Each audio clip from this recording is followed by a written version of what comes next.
At a business dinner, Ethan's partner inquired in German, "Your mistress has been pregnant for 2 months. What are your plans regarding this matter?"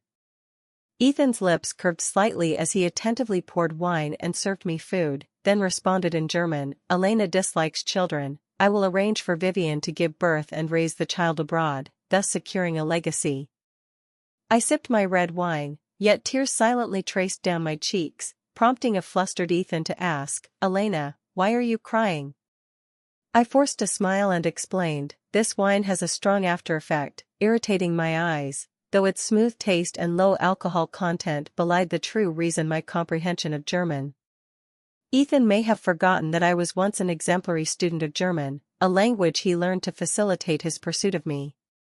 As my thoughts refocused, I caught Ethan leaning toward me, his slender fingers resting on the chair back, shirt collar unbuttoned twice, stained with wine from earlier.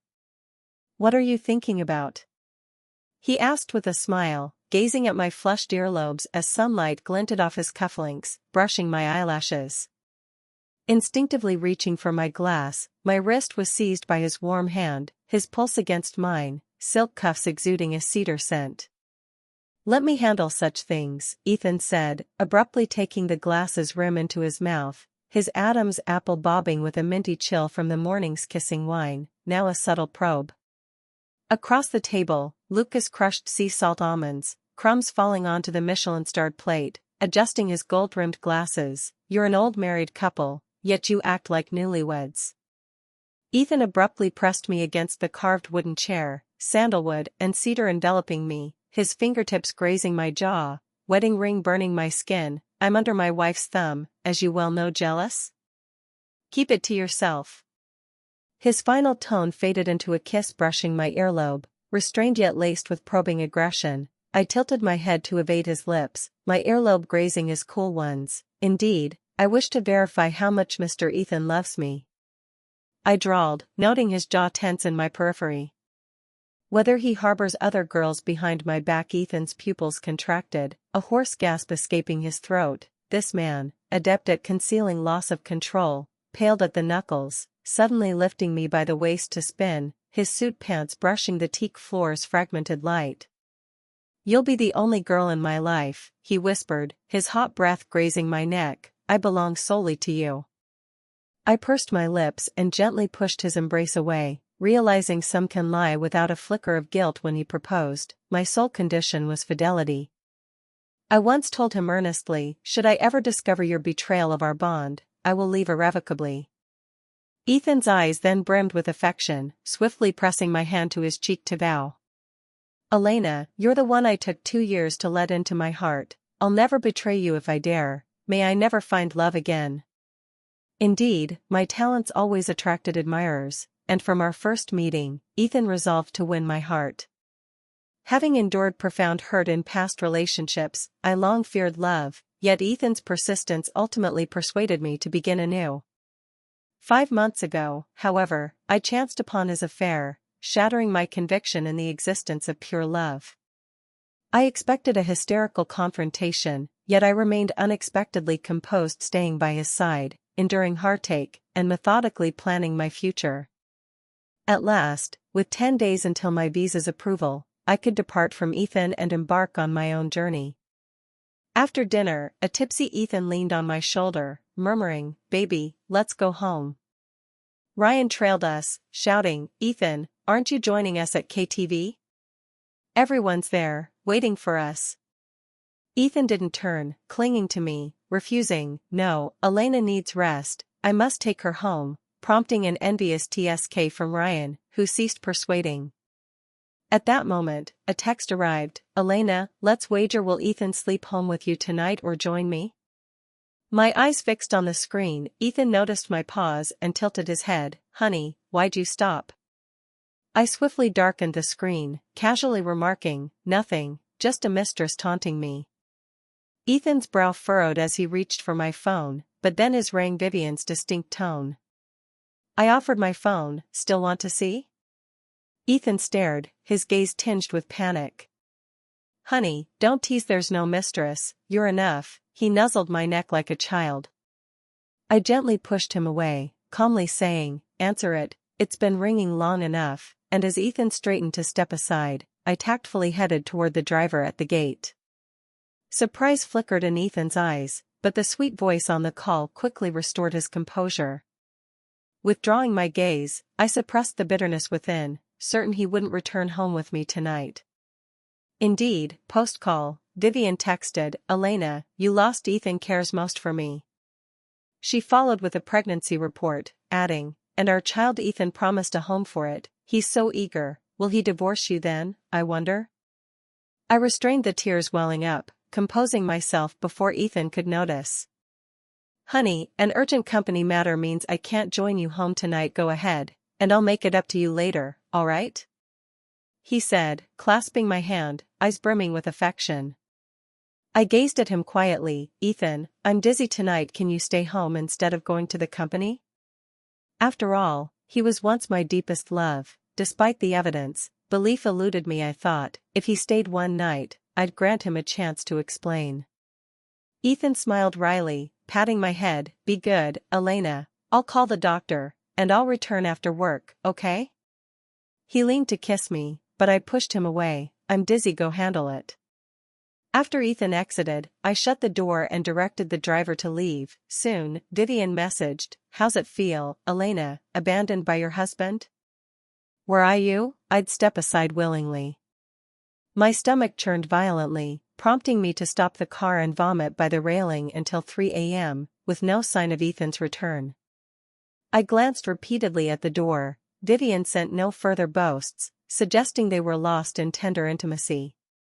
With a desolate smile, I rose and retrieved the portraits I'd painted of Ethan, my heart heavy with sorrow as I viewed these labors of love.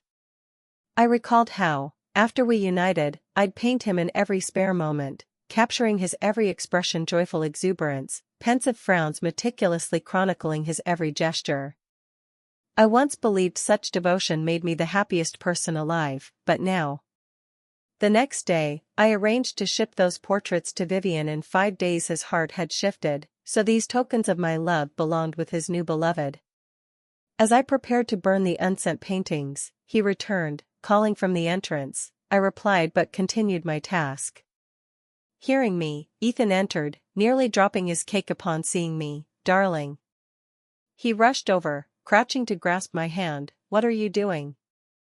I turned to him. Ethan, pale and shocked, forced a smile. Withdrawing my hand, "I thought I'd try roasting marshmallows with these paintings as fuel.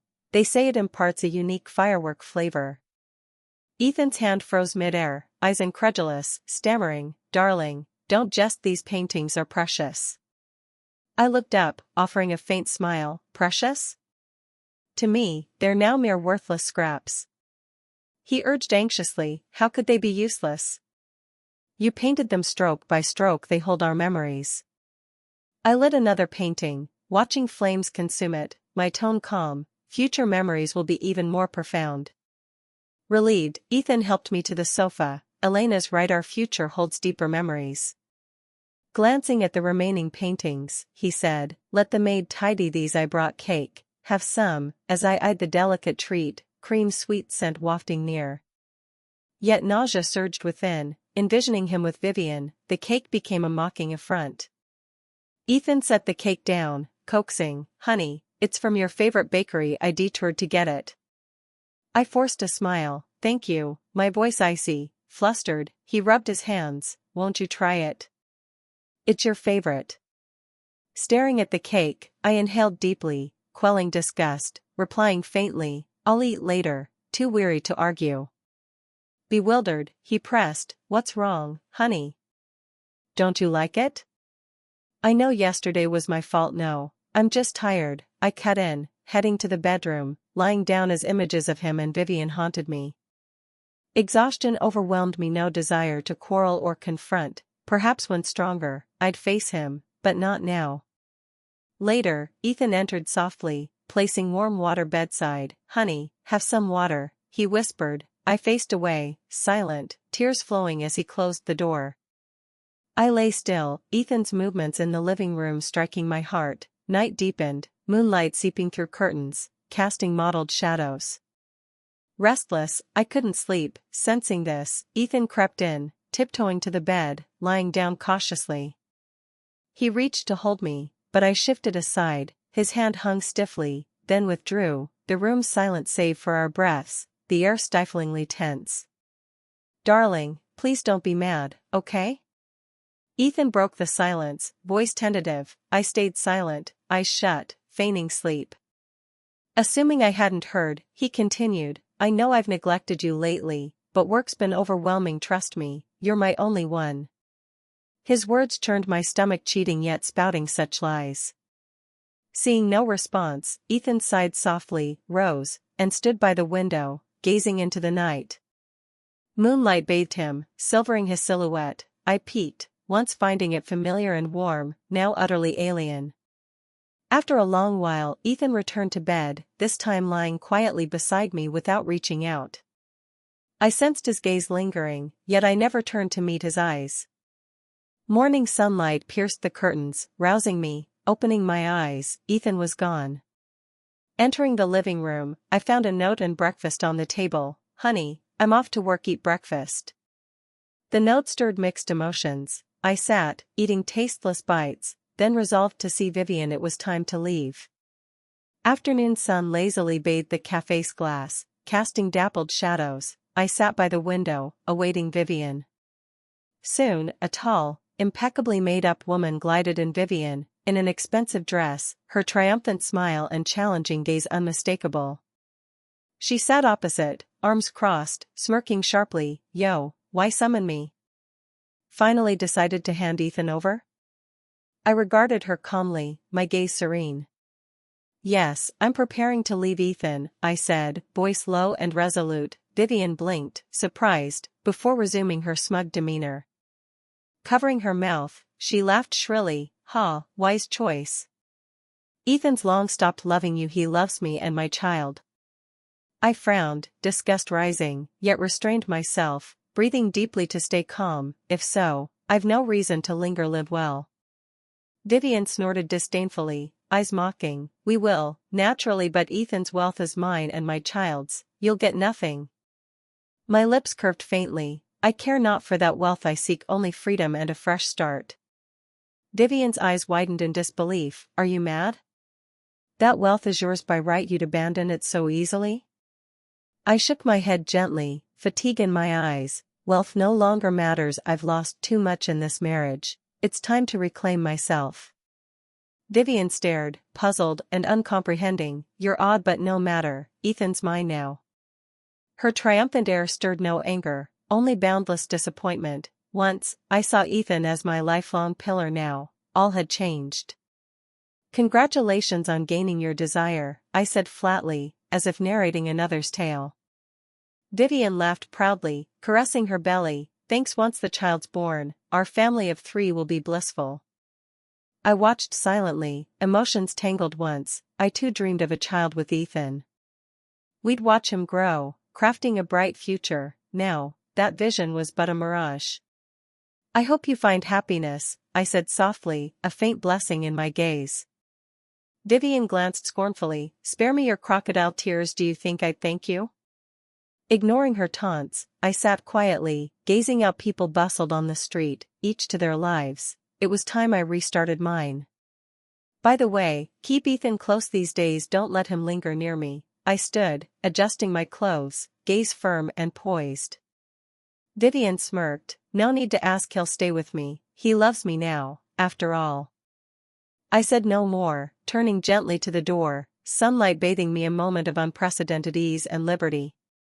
I returned home dazed, collapsing on the sofa, staring blankly at the ceiling as Vivian's smug visage replayed, each image a blade to my heart. The house was eerily silent, the clocks ticking stark. My world seemed paused, steeped in endless pain and confusion. After an indeterminate time, the locks turned, shattered. The quiet Ethan entered, weary and dust-laden. Seeing me curled on the sofa, his dull eyes sparked, as if finding light in darkness. He approached softly, crouching with care, as if not to startle a sleeping butterfly. His voice, low and tender like a spring breeze, asked, "Honey, why no lights? Sitting alone, something troubling you?" He flicked on the living room light, its soft glow spreading, yet failing to lift the gloom within me. I raised my eyelids weakly, forcing a smile uglier than tears. Nothing, just tired. I slumped limply, voice hoarse as from another realm. Ethan gazed with pity, eyes full of concern and guilt. He reached to touch my forehead, cautious, but I dodged. His hand paused, a flash of hurt in his eyes soon softened by tenderness. Sitting up, he gently took my hand, once a source of countless comforts, now alien and repellent. His voice trembled with guilt. Honey, have I neglected you with work lately, causing you distress? Don't be upset, please. Once I finish this workload, I'll stay home, accompanying you to movies, shopping, anything you enjoy. He spoke, rubbing my hand, eyes earnest and hopeful, like a remorseful child seeking pardon. His affectionate look stirred complex feelings. Once, I adored him. His smiles and care brightened my days, but now, he had another woman and child. Suppressing pain and anger, I said faintly, no need. Focus on your work, I can manage alone. Ethan's brows knit tightly, anxiety in his eyes. He stood abruptly, gazing with worry and helplessness.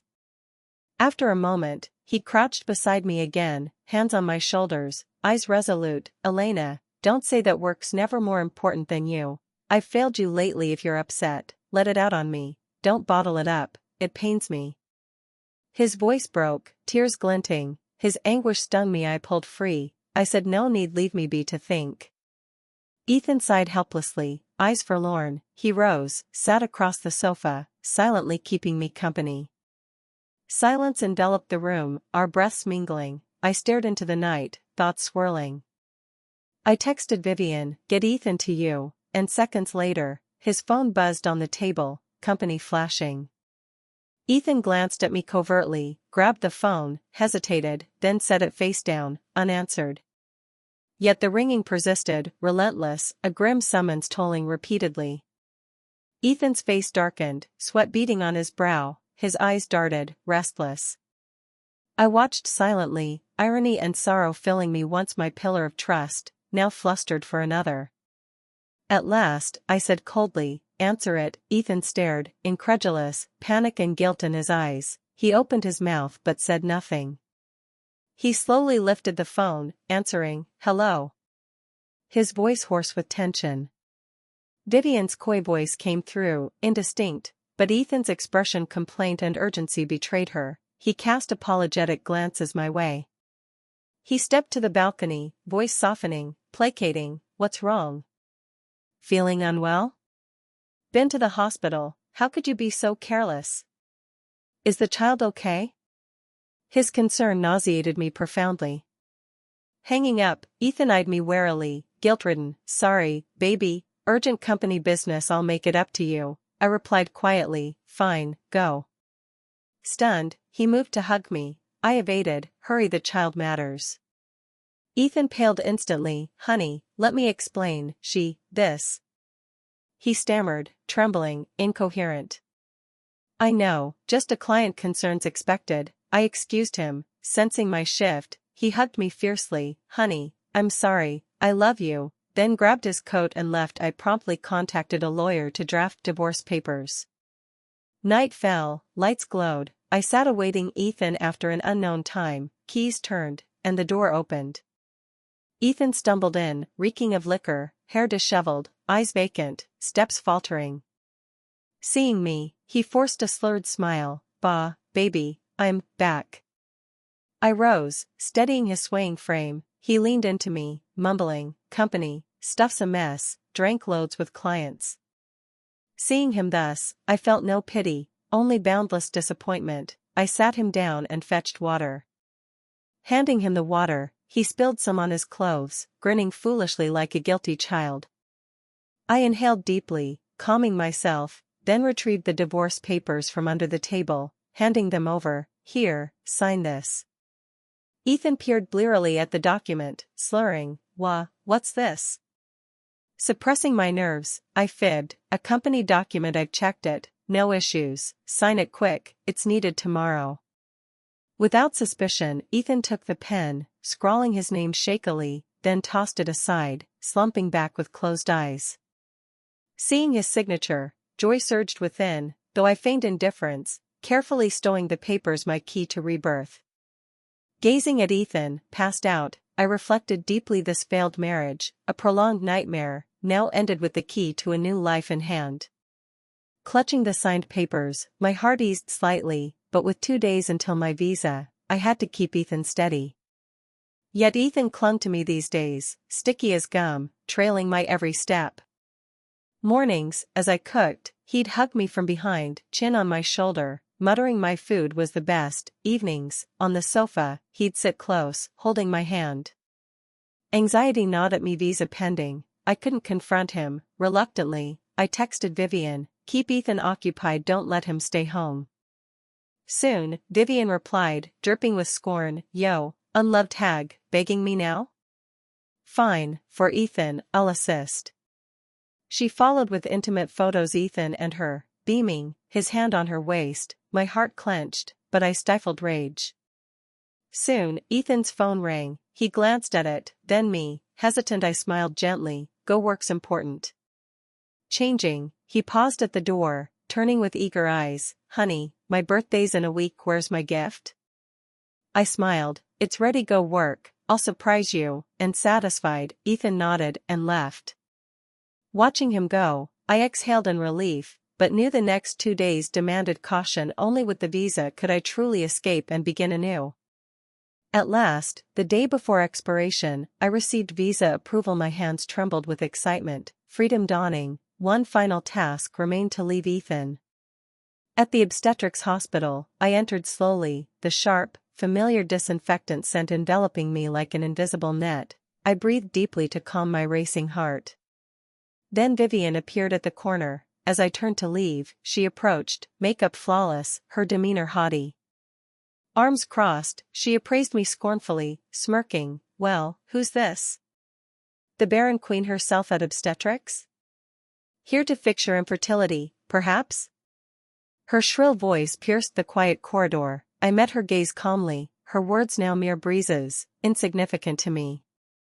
Memories drifted to a painful past. To save Ethan, I'd suffered an accident, losing our child, my body gravely harmed, rendering future pregnancies unlikely.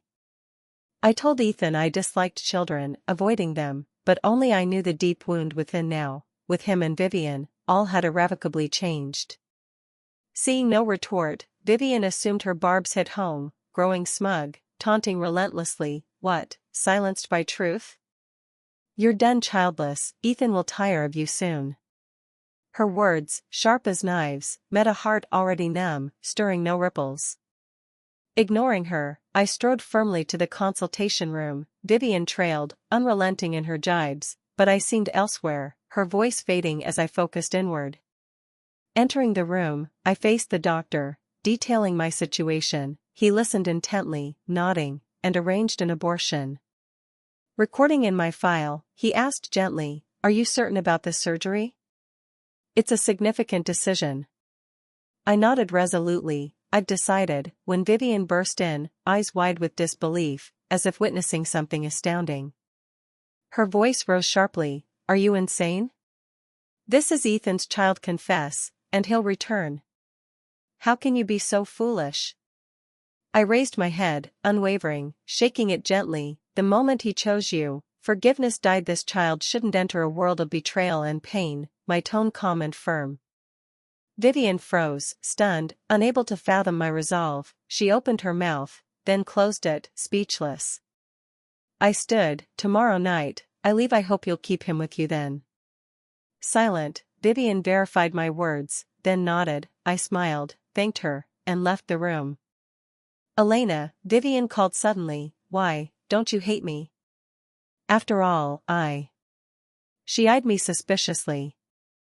I cut in, calm, Ethan cheated, he lost fidelity's foundation.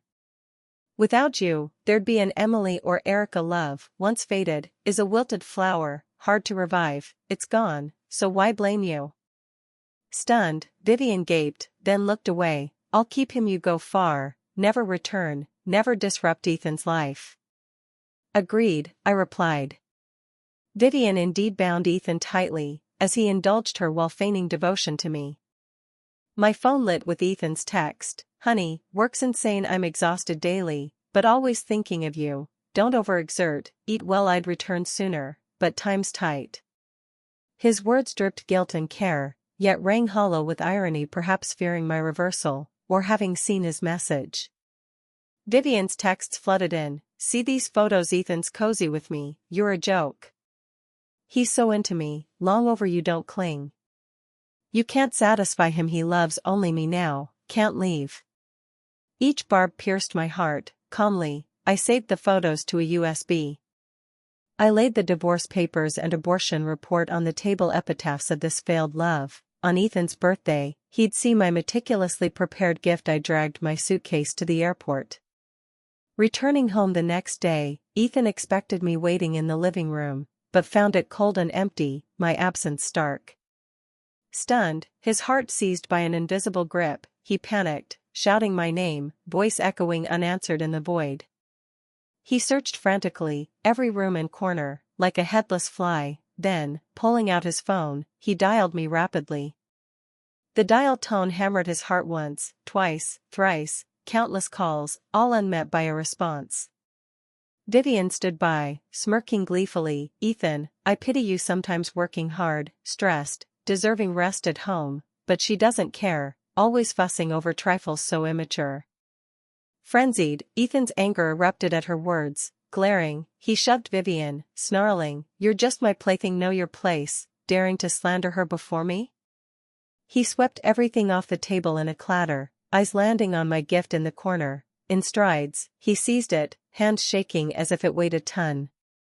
Opening it slowly, the signed divorce papers met his gaze, rustling in his trembling hands.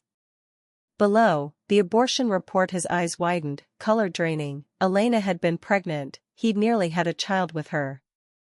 Then, the USB shaking, he plugged it in, the screen flared with intimate photos of him and Vivian, each a dagger to his eyes. Furious, he confronted Vivian, where'd these photos come from? Why did Elena see them? Trembling, Vivian clung to him. Ethan, I know I erred, but I love you, sorry, but you don't want our child called a bastard, right? Ethan flung her down. Your child? This is mine and Elena's. You think birthing it weds you to me? Dream on, it'd be our adopted son, you're just a tool.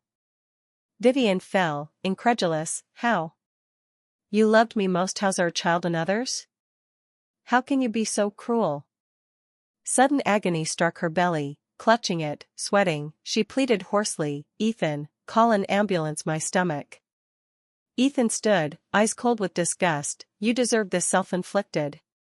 You and that child mean less than Elena's hair. Pray she's safe, or I'll make you wish for death. He left, leaving Vivian writhing in pain. Landing, I met my friend, her eyes alight. She rushed to hug me, exclaiming, finally, you're here, I've missed you terribly. You know, I've thought of you daily, every fun moment, I wished you were there. She grasped my hand suddenly, gazing earnestly, her eyes sparkling with sincerity.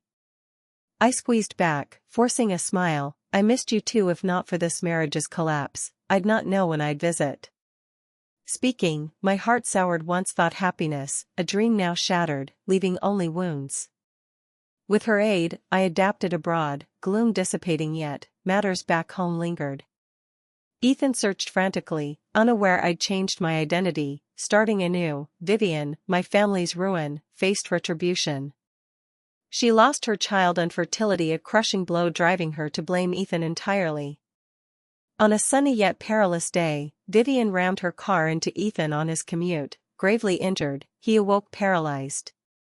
His parents reached me, urging a visit. Betrayal's pain flooded back, tempered by memories of their kindness.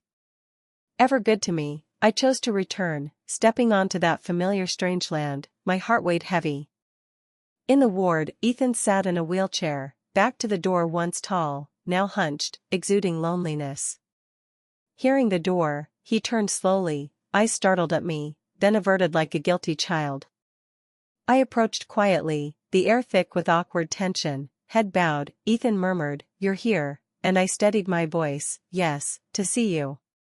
His lips quivered, words held back. Later, he spoke, like this, "I'm unworthy, live well, be at peace, his tone flat, laced with resignation and bitterness. Gazing at him, love and hate gone, only complex feelings remained, I said softly, the past is done, care for yourself. His parents watched, guilt and sorrow in their eyes. His mother took my hand, voice breaking, child, we've wronged you, Ethan erred, and we're ashamed. If you need help, tell us. Warmth touched me at this kind woman. I patted her hand, Auntie, don't, it's over. Leaving the ward, I walked the corridor alone. Sunlight streamed in, spotting the floor. I closed my eyes, feeling its warmth, relieved. This failed marriage, a tempest that scarred me, fortified me too. I'd emerged from its pain, a new beginning ahead. Back abroad, I lived harder, joining classes, painting, yoga, making friends. My life grew vibrant, past pains fading in time's river. One day, in the studio, I painted a seascape, sunlight spilling onto the canvas as my brush danced lightly. My friend entered, smiling at my painting. You're thriving now, you glow. I paused my brush, meeting her gaze with confidence. Yes, after all that, I've learned to let go. I'll live for myself. In this strange, hopeful land, I penned a new life chapter with effort and courage. I knew the road ahead was long, but fear was gone. I'd left the haze, embracing rebirth. That once painful marriage would remain an unforgettable chapter, teaching me that facing the past bravely opens the future. Over time, my life abroad stabilized, my art gained recognition, leading to small exhibitions. Standing by my work, seeing admiring eyes, I felt profound achievement. One warm afternoon, we sat at a seaside cafe, sipping coffee, watching the sea. She said, "You've changed, so much more independent, confident, self-loving." I smiled, nodding, yes, after all that, I won't fail myself henceforth, I'll savor life. The sea sparkled under the sun, sailboats dotting the horizon. I watched, hope filling me. I knew my life mirrored the sea, stormy yet boundless. With courage and faith, I'd press on, seeking my own happiness.